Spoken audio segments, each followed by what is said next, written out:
Dros fisoedd yr haf, da ni wedi bod yn dilyn plant ardal fel Unwnda, Llandwrog a Bryn Eira wrth iddyn nhw ddysgu mwy am ynni adnewyddadwy. Gan ddefnyddio arbenigwyr yn y maes, profiadau byth gofiadwy a chyfleoedd dysgu unigryw, y gobaith ydy tanio dychymyg y plant.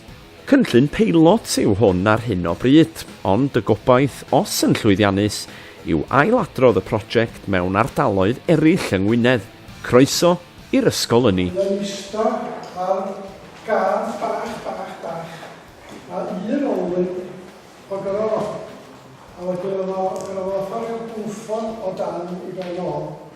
Nes oedd o'n plygu ymlaen, a oedd o'n mynd fel coblyn. Ac os oedd o'n bwysau yn ôl, oedd o'n gallu drecio chydig. Mi fewn i grŵps, a wrth i wneud fel chwarae peli a bod enw yn gilydd. A wedyn nath i wneud lot o gweithgareddau gwahanol. Nath i dysgu amdan ynni a nath i cael fatha landeri ac o'n i'n trio cael pel fewn i twb heb twtsiad o.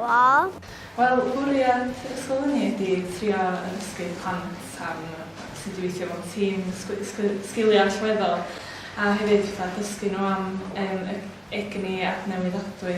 So dyma fydda ni'n neud dros yr 6 wsos nesaf. Wsos yma, da ni wedi cael gweithgareddau gweithio mewn tîm. So os ban yn dysgu am yr olwyn pelton ac o'n i'n neud y weithgaredd efo'r rock and roll fi yn efo lle oedd o'n gweithio mewn tîm i drio gael y peli efo landeri.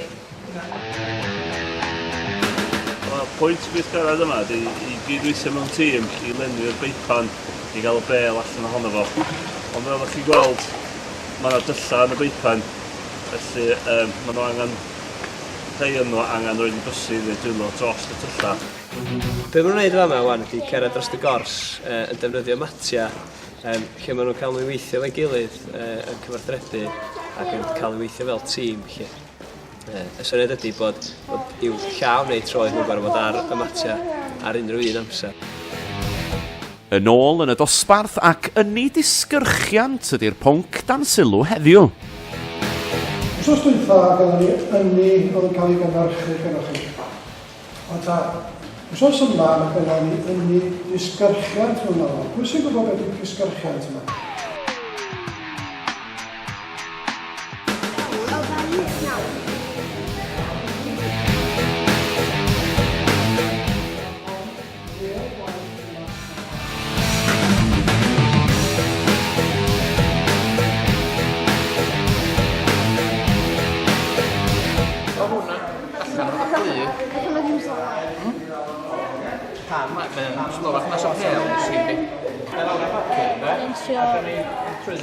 Rolio wyl a neud o beidio cracio.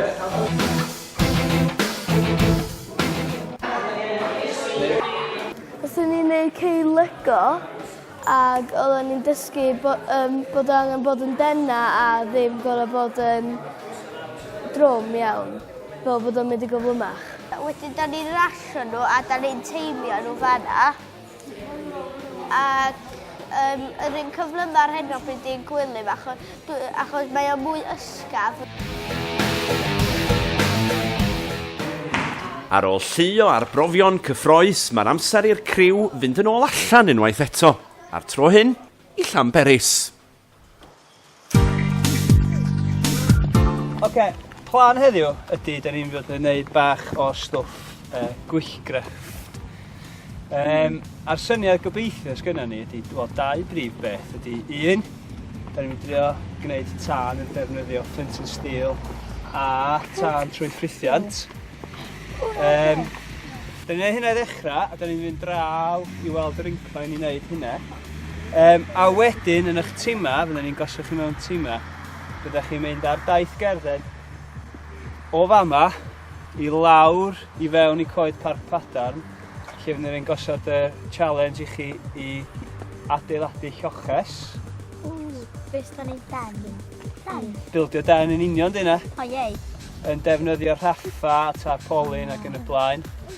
A fydda ni'n sgorio chi ar eich lloches, a wedyn fyddwch chi'n cario ymlaen trwy'r coed i lawr i Llanberis gobeithio.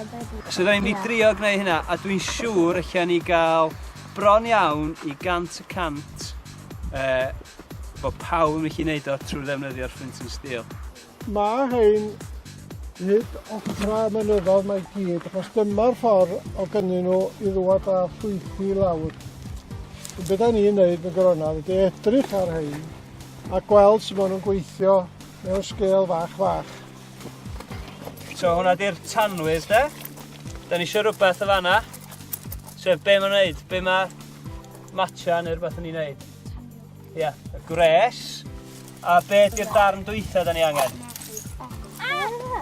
Da ni'n defnyddio fo i anadlu ac yn y blaen. Oxygen. Ia, so heb un o heina, dos gyda ni'n tân ac oes.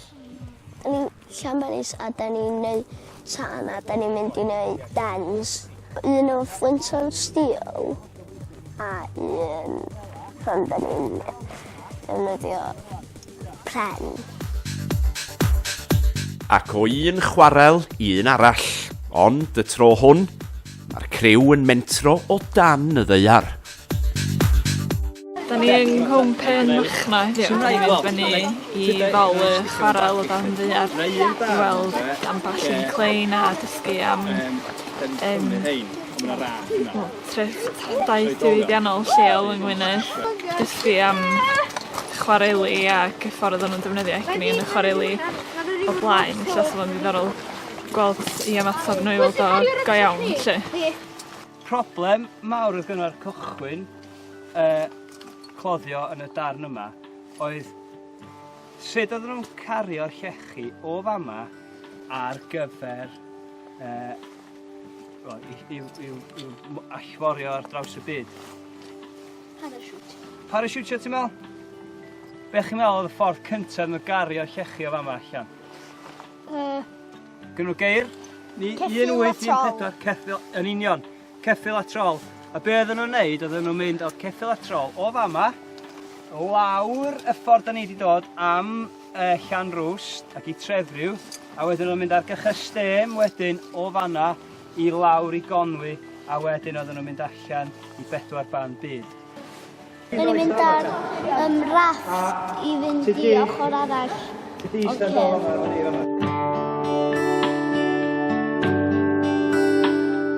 Oedd yn oer, ond oedd yn teimlo rili cŵl. Oedd o'n fantastic. Yn ôl yng ngolau dydd ac math gwahanol o drafnidiaeth sy'n ar y cardiau heddiw. A nac i, dim tren, ond canŵ. Stori di hwn am ddynas oedd yn arfer byw o gwmpas fan hyn yn Nantperis, dwi'n meddwl.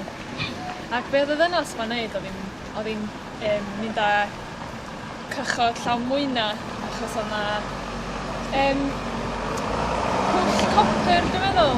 Oedd na copr yn Nantperis, oedd hi'n mynd â copr ar hyd i llyn padan, a da ni wedi dilyn i thaith i heddiw ar yr canŵs. Fi wedi bod ar llyn padan, mynd ar canŵ, ac dwi wedi splasio gwerin a nedw, ac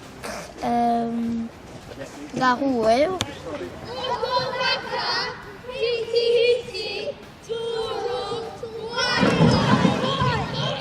Mae'r sesiwn ola wedi cyrraedd, ac yn y steil arferol, mae gan Osborn surprise. I saethu y roced i fama, a fe John yn y cyfamser wedi gallu gweithio allan bod y tîm gorau wneud hynny.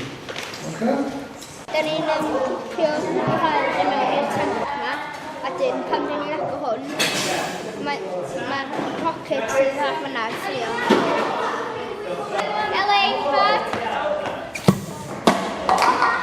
So wedyn da chi'n gofio choice lle mae o di landio, a dyn da ni'n mesur fo, a wedyn mae'n llifro, a weithiau da ni angen fwy efo wyn. Ond mae'r rhaid i bob dim sy'n mynd i fyny ddod i lawr.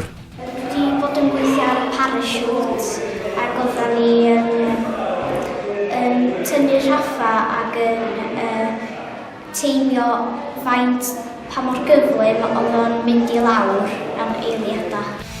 Mae'r Ysgol Ynni wedi bod yn brofiad a hanner, a'r plant wedi cael llu o brofiadau byth gofiadwy.